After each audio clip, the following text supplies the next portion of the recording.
temptations of a preacher. There are some weeds that will grow everywhere, and one of them is pride. Pride will grow on a rock as well as in a garden. Pride will grow in the heart of a rich man as well as in the heart of a poor man. Pride will grow in the heart of a servant girl and equally as well in the heart of her mistress. And pride also grows in the pulpit and in the church. It's a wicked plant that is dreadfully rampant. If we do not tend to it and cut it every week, and if we forget to tend to it, it will consume us whole.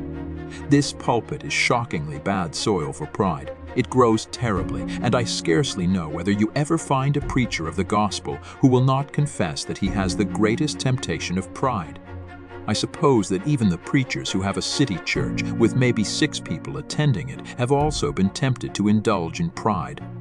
But whether that is so or not, I am quite sure wherever there is a large assembly, and wherever a great deal of noise and stir is made concerning any man, there is a great danger of pride. And let me remind you, the more proud a man is, the greater will be his fall at last. If people hold a minister up in their hands and do not keep hold of him, but let him go, what a fall he will have, poor fellow. It has been so with many. Many men have been held up by the arms of men. They have been held up by the arms of praise and not of prayer. But those arms became weak, and down they fell. Those who preach upon the pulpit are tempted by pride, but there is no ground for it in the pulpit. There is no soil for pride to grow on, but it will grow without any. He who preaches best feels that he preaches worst. He who has set up some lofty model in his own mind of what eloquence should be, and what earnest appeal ought to be, will know how much he falls below it. He, best of all, can reprove himself when he knows his own deficiency. Every true minister will feel that he is deficient. He will compare himself with other great preachers of old times.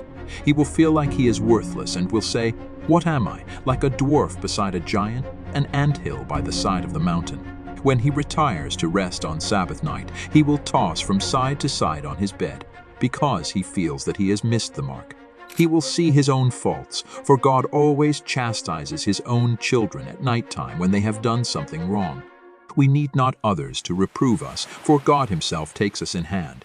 The most highly honored before God will often feel himself dishonored in his own esteem.